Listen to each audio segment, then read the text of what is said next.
San Francisco, the Golden Gate, cable cars, a city of innovation, culture, and beauty. But beneath its picturesque exterior lies a darker history, one written in blood and mystery. From serial killers who were never caught to political assassinations that shook the nation, San Francisco has been home to some of America's most disturbing crimes. Today, we're counting down the top 10 most chilling cases in the city's criminal history. Let's dive in. At number 10, we have Richard Ramirez, known as the Night Stalker. While most of his crimes terrorized Los Angeles, in August 1985, Ramirez brought his reign of terror north to San Francisco. In the Ingleside neighborhood, he brutally murdered Peter and Barbara Pan in their home. What made this case particularly frustrating? Then Mayor Dianne Feinstein revealed ballistic evidence linking the crime to the Los Angeles cases at a press conference, which prompted Ramirez to discard his distinctive shoes in the Pacific Ocean, destroying crucial evidence. He was eventually captured later that month, but not before leaving an indelible mark on San Francisco's sense of security. Number 9 takes us to the early 1970s and a series of unsolved murders that still haunt investigators today.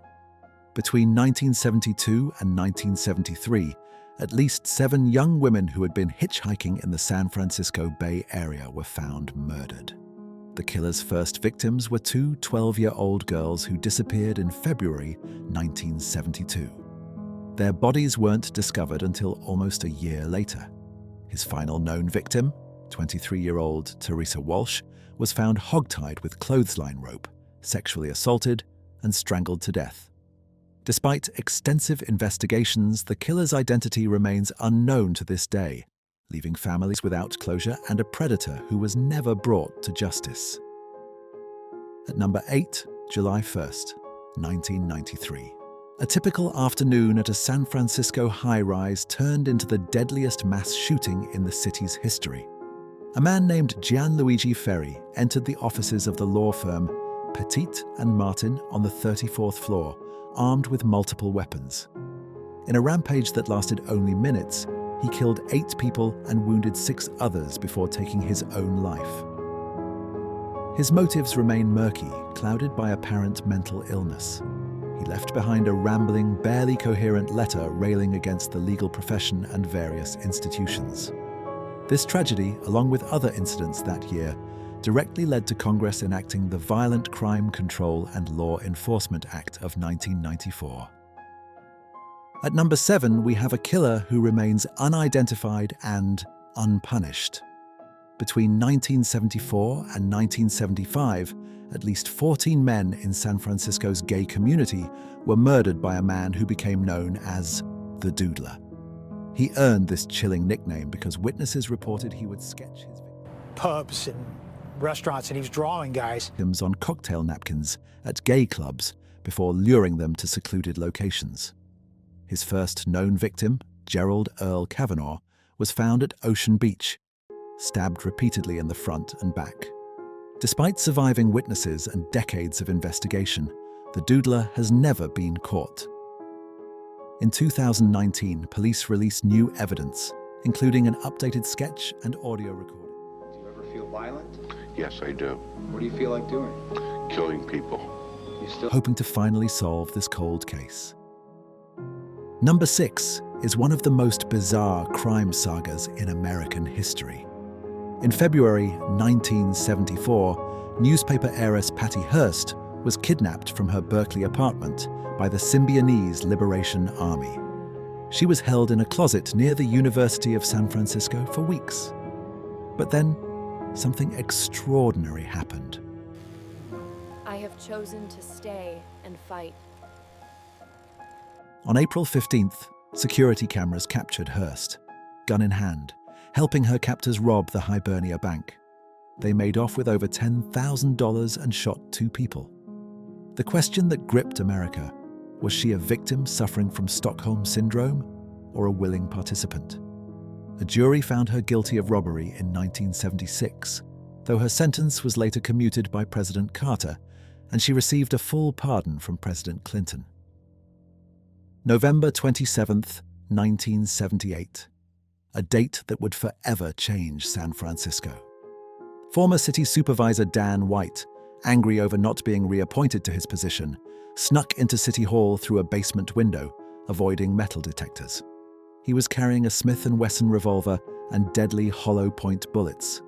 First, White shot Mayor George Moscone multiple times in his office. Then he walked to the office of Supervisor Harvey Milk, one of the nation's first openly gay elected officials, and killed him too, firing the final shots at point-blank range with the gun pressed to Milk's skull. The trial that followed was equally shocking. Both Mayor Moscone and Supervisor Harvey Milk have been shot and killed. White's defense team argued he suffered from diminished mental capacity due to depression in what became infamously known as the Twinkie defense. Instead of first-degree murder, White was convicted only of voluntary manslaughter and sentenced to just 7 years. The lenient verdict sparked the White Night riots, with thousands taking to the streets in rage. White served 5 years before being released. Less than 2 years later, he took his own life. At number 4 is an event that, while not occurring in San Francisco itself, devastated the city like no other.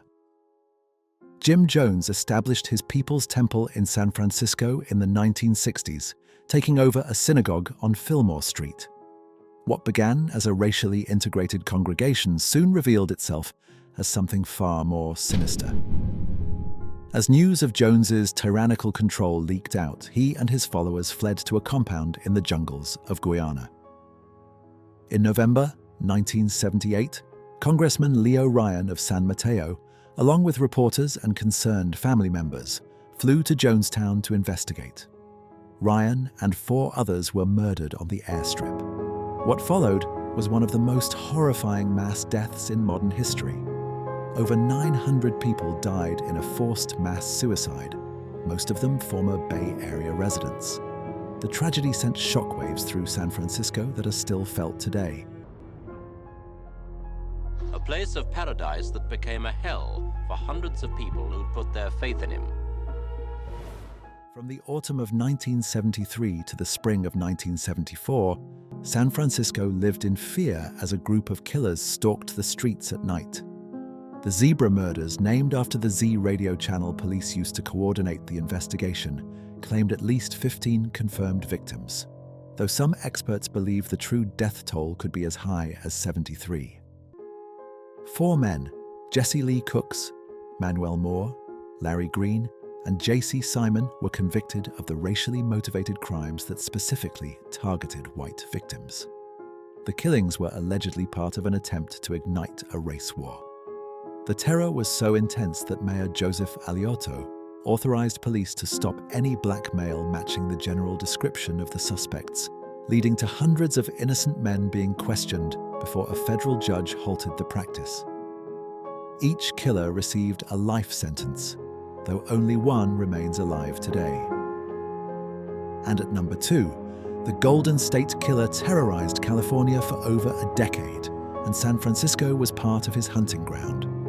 Responsible for at least 13 murders, 50 sexual assaults, and over 100 burglaries, this predator seemed unstoppable.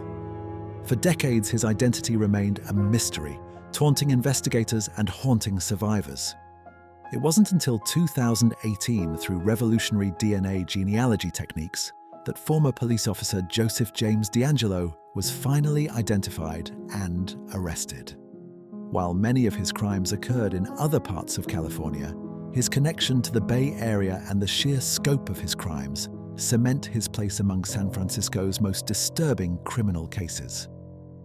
And at number 1, the most infamous unsolved case in San Francisco history, the Zodiac Killer.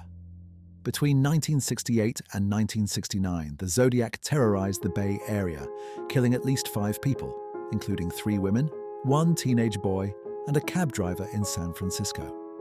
But what made the Zodiac truly terrifying wasn't just the murders, it was the taunting.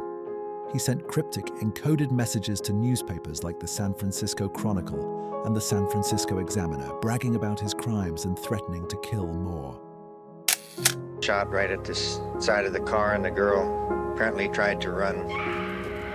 And she was shot and found 28 feet further on. Some of his ciphers have been solved, others remain mysteries. His last confirmed murder was in October 1969, but he continued sending letters for years, aiming to have killed 37 people. Despite one of the most extensive manhunts in American history, the Zodiac was never caught. His identity remains unknown, and the case continues to captivate amateur sleuths and professional investigators alike. To this day, the Zodiac Killer represents the ultimate unsolved mystery, a shadow that still looms over San Francisco. San Francisco's criminal history is a reminder that even the most beautiful cities harbor dark secrets.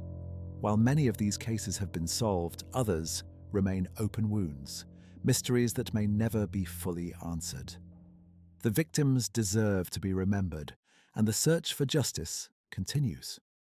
If you found this video informative, please like, subscribe, and let us know in the comments which case shocked you the most. Thanks for watching.